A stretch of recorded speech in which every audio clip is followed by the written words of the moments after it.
Once upon a time, a wise man named Tony Stark, aka Iron Man, said no amount of money ever bought a second of time. And this begs the question to me, how much time does WWE truly have left? All of the ads, all of the sponsorship, all of the money they're forking out to LFG and Evolve and to NXT and the Performance Center and, the WWE ID for all these athletes in college, these up-and-coming people, all of that money, yet such a bad product.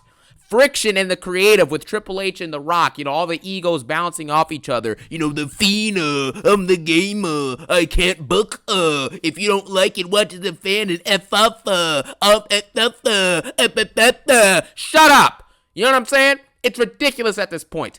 WWE has no legitimate superstars since John Cena besides Roman Reigns. Now, I understand that Roman Reigns is not on the level of a John Cena or of a Rock or even a Stone Cold, obviously Undertaker, people like that. I understand the arguments for that type of stuff. It makes sense. However, of the last 10 to 12 years, Roman Reigns, especially over the last decade plus, has been the de facto head of the company, the head of the table, I guess you could say, right? No pun intended, and the main attraction in WWE. It is as simple as that. And because he is the biggest attraction in WWE, he is therefore the biggest star and their best performer. Why? Because he has shown consistency, longevity. He cultivated one of the most amazing storylines in the history of wrestling with the Bloodline. It was great. He elevated so many people in his path. He made people think that Cody Rhodes could be a great main eventer. He fooled people into thinking that Sami Zayn could win a WWE title. He helped Jey Uso become a main eventer. You understand? This is the type of thing that Roman Reigns has, that other stars like Cena have, The Rock, etc. The rising tide lifts all boats. You understand? It lifts all ships. And Roman Reigns elevates talent while also elevating himself in his Tribal Chief run. The OTC arc is not good. I think it's garbage dang near, but it is what it is. The point is, who is the next John Cena? Who is the next Roman Reigns even? Who is the next Rock? Who is the next Austin? You understand? In the women's division, who is the next Becky Lynch? Who is the next Charlotte? Who's the next Trish Stratus? And the answer is that we don't have the answer to these questions. And neither does WWE, and neither does Triple Fraud. You understand? It's an absolute embarrassment, the actual situation that we're in with WWE. You have consistently bad and monotonous shows that honestly, Raw and SmackDown now feels like they're just trying to fill out a quota and just put something of content out on a Friday and a Monday. That's all the shows feel like. It's very bad. It's boring. You have not had a genuinely notable episode of Raw or SmackDown more than maybe one or two times in the last 5 or 6 months. It is embarrassing. The declining viewership is very sad. You started off with 6 million globally, now you're struggling to pull 3 mil. Raw after WrestleMania, I think, had 3.6 million viewers. I think that's their third highest rating pop they've gotten on Netflix. And now you fast forward the week after that, the viewership declined by 600K.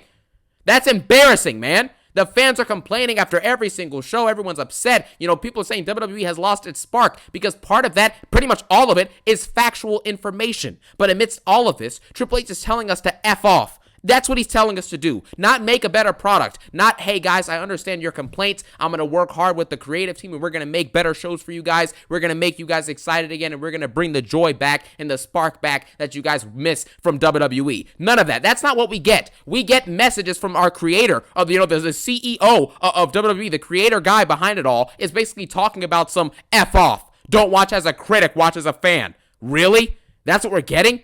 We are running out of time. Time is of the essence. You never know how much longer you have left. And you have to understand something. No matter how much money WWE is making, that's great. But the actual interest from the fans showing up, you're not getting as many sellouts, obviously. The fans not showing up and the fans being discontent with the product they're getting is going to lead to mass amounts of fans dropping away from the product. And eventually, WWE, no matter how much money it has, the essence of what wrestling is and what WWE is going to die. That is what is going to happen. You understand? It's as simple as that. And so no matter how many times we're told the business is the best it's ever been, the roster is the stacked, it's so stacked, stack. No. Trash. How about that? Huh? You have to look at the actual roster of talent that you have and realize that you don't have anything left. Every single big-time star in WWE right now is old. They're older. In the wrestling years, they're old as crap. You understand? John Cena is retiring at the end of this year. He's already out the door. He's in his late 40s. Roman Reigns is entering his 40s, and he's already, basically a super part-timer at this point. And he said himself in a recent interview a few weeks ago with Vanity Fair that he's probably going to be out of WWE, in about like 2 or 3 years once his contract is up. He's done.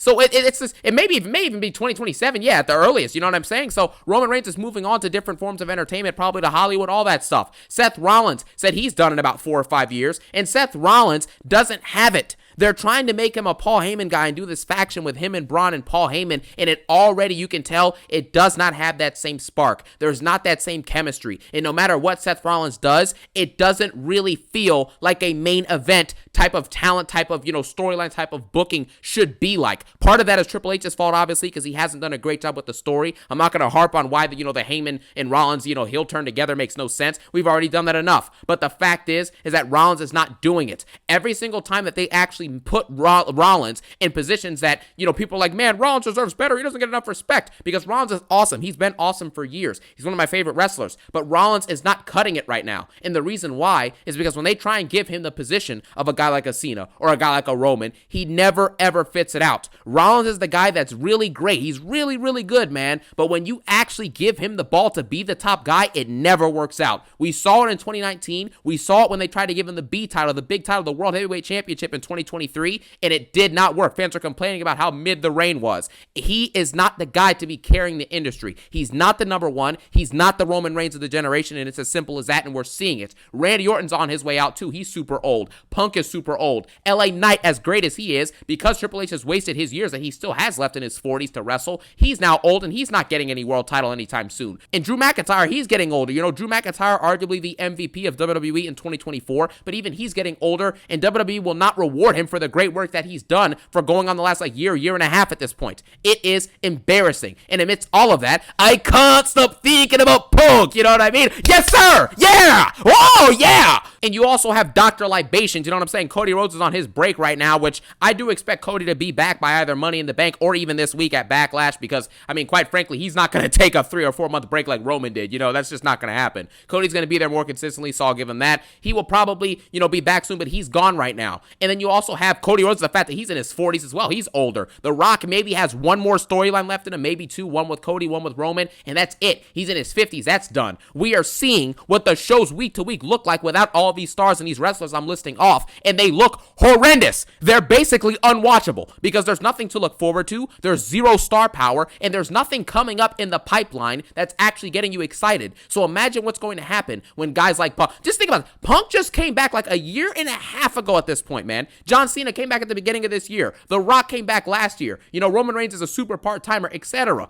These people, Randy Orton even as well, he just came back a year and a half ago as well. When these people, who are all old-timers, once they officially leave WWE, imagine how bad things are going to look. You're seeing heavy flashes of it now that they're not there consistently. They're not wrestling as much. They're not cutting as many promos. They're not even showing up on shows sometimes. This is the beginning of the end unless WWE and Triple H can find a way to course correct. If you don't answer the questions of who are the next big stars, who is going to carry the next generation of pro wrestling on their back, who is going to be the next Rock, the Austin, the Roman, the Cena, etc. If you cannot answer those questions and many other questions about the sheer product quality, the direction they're going in with the ads and the sponsors, Triple H's bad booking, his disrespect towards the fans, his ego, the declining viewership and the fans complaining, if you cannot answer all of these questions, or at least some of them, you are doomed. It is absolutely cooked. There's no other way about it. I'm tired of hearing about every single Raw that ends up being bad or every SmackDown that's bad. It's just passed off by people as, oh, well, it was average. It was decent. It was okay. It was not that bad. It was solid. Stop. Call the garbage out as you see it. These shows aren't good. Ain't nobody going back to watch any segments from anything that's happened in Raw or SmackDown over the last however many months. No one's going back to watch any of it unless the names involved in the segment include John Cena or Roman Reigns. If one of those names is not in the segment, no one's going back to watch any of this stuff. And you know that. Let's be real with ourselves, man. Now, with that being said, we have to discuss the fact of why, you can't find any new stars, why nothing is being built up in the pipeline, why it feels like no up-and-coming talent can really get over for real and can really feel like a superstar in the next generation's, top guy of talent that's going to, carry them to the next generation. I'm saying generation a lot. Say a whole lot of generation. D-Generation X. Da-na-na-na-na-na-na-na. Anyways, we need to basically talk about this, okay? Triple H has no idea who is actually talented. The evidence of this is seen by the fact that someone like a Montez Ford, for example, who is basically great at everything you need to be a great professional wrestler and a good performer, he has all those talents, and he did not win a single piece of tag team championship gold or gold in general or get any type of push for the last 5 years. That is unacceptable. Now, he obviously just won like a couple months ago. Him and Dawkins won the tag belts, but that's not enough. Someone that talented should not be relegated to getting one tag team title reign in 5 years. That is unacceptable. Carmelo Hayes doing all the great work he's done over the last year. Wrestling consistently, wrestling solid matches with your WWE champion at the time, who was Cody Rhodes. You have him doing all that, being charismatic. He has a good entrance. It's all cool. He's doing a great job. And he has not won anything but an Andre the Giant Memorial Battle Royal. It is not going to work like that. You have other people in the women's division, for example. No, none of these people are really that over off actual merit of being good. And we're going to talk about this in a second. But no one in the younger side of the men's division, no one in the younger side of the women's division are actually getting over off of the merits of being great. You may have one or two people that can do that, but it's not enough. In Triple H with the 50-50 booking, you have undercard jobbers wrestling 50-50 matches with people who are supposed to be monsters, or beasts, for example, and they're wrestling 50-50 matches. You cannot convince me that A-lister Black, or B-lister Black as I've been calling him, is going to be anything above an undercard jobber when he's wrestling 50-50 matches with a washed up Miz. That's not acceptable. In what world am I going to believe that this dude's going to be a threat? Same thing with Rusev. Why is he wrestling 50-50 matches with Otis? The same person that everybody beats up. Everybody beats up Otis. Everybody beats up Tozawa. This is not impressive to me. No one new can get over, and no one has gotten over because of the merits of Triple H's booking. The only people who are actually getting over are on the older side of the roster for the most part, or they're just getting over because of catchphrases. Like Jey Uso, the yee, yee, yee. Even LA Knight, part of him got over on a catchphrase. Now, obviously, he's developed himself in the ring, and he's gotten very good there, and he is an amazing promo worker, and I like LA Knight. But the catchphrase with the yeah stuff is what started to get him kind of over, and then obviously his actual work ethic and his skills started to take over from there. Jey Uso, straight yeeting. That's all this is straight yeeting. He may have 1 to 3 good matches in an entire 6-month span. That's it. That's all he is going to give you, and then he's going to give you a bunch of yeeting, and it's it's just the facts. And then the only other way that you can get over is if it's just some goonery. You know what I'm saying? It's just straight goonery. Listen, we have to address this as it is. The WWE Women's Division, the top women that are actually in the division outside of Io Sky, because Io Sky has gotten over off of the merits of the fact that she is an amazing in-ring performer, and she has worked consistently and diligently, and she deserves her spot as world champion. Makes complete sense. But people like Rhea Ripley, who are wrestling 6 Raw matches in 400 days, 4 or 5 out of those 6 matches are not even good, and then she's on PLE, she's having some botches here and there, the matches aren't that great for the most part, she had a bad world title reign for the first time she had it, and then when she got it again early this year, it wasn't a good reign again, even though it was short-lived, it already wasn't good. She doesn't wrestle, she doesn't cut good promos, she's not a great storyteller yet, maybe she can develop, she's still young, but etc. The only reason she is getting super over is because of goon fans who are obsessed with Rhea Ripley. We have to call it out the way that it is. I'm not saying Rhea Ripley is untalented, because she clearly has some gifts. She's got some talent. However, the fact that she's being treated like she's the quote-unquote top woman in the industry, which I guess by popularity, I guess she is, but by quality, she ain't close. Bianca's better than her. Io Sky is better than her. Tiffany Stratton and her are remotely close, which is embarrassing to even be uttering those words, but they're facts. Naomi is a way better storyteller and character worker than Rhea Ripley is, and it's not close. She's a better storyteller and character worker than Bianca Belair is too. And Liv Morgan. Liv Morgan is getting over because she's got, the classic blonde-looking aesthetic. Fans find her super attractive. Her in-ring work and promo work and storytelling work does not suffice for Liv Morgan to ever be winning a world championship. Let's be honest here. She's got some charisma, and she has some talents. I think she's talented. But there's no reason why Liv Morgan should ever be in a position higher on the card than someone like a Bianca or a Naomi or what's the name, or Io Sky. It's unacceptable. It just isn't. And, Becky Lynch, even as older as she is now, she's way better than Liv Morgan. And so why are we even settling for this stuff? It does not make any sense. And if Jade Cargill actually develops herself inside of the ring and gets better in the ring and gets even better on the mic, she will ultimately become the ultimate main eventer in the women's division in the company. It's as simple as that, with the writings on the wall.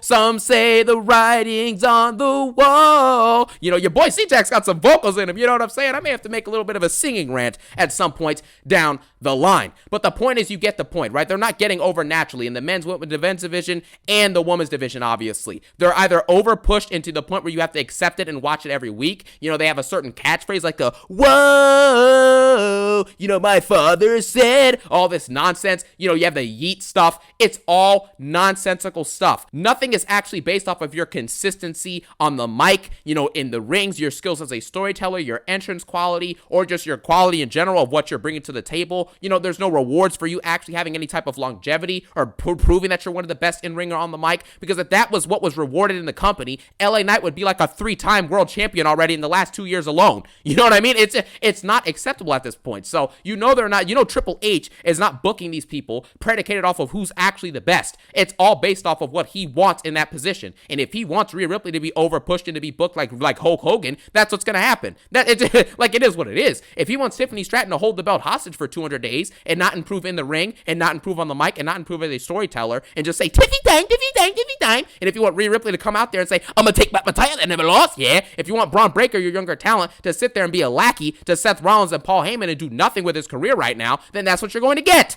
That's what you're going to get. Braun Breaker being a lackey is not elevating anything for his career. It's not. I don't give a crap if he eventually turns on Seth Rollins and beats him. It doesn't matter. He should already be fighting for a world title immediately. As soon as WrestleMania ended, the feud should have been Braun Breaker and Jey Uso for Backlash, for the world title. Pick up where you left off after their Intercontinental Championship feud. They both beat each other. Let's split the tie. Something heated, building a good feud. That's what should have happened. Instead, Braun Breaker's going to play a lackey to Seth Rollins and Heyman for like 5 or 6 months, and then he'll eventually turn heel on them or turn against them and become a big face, and then that's it.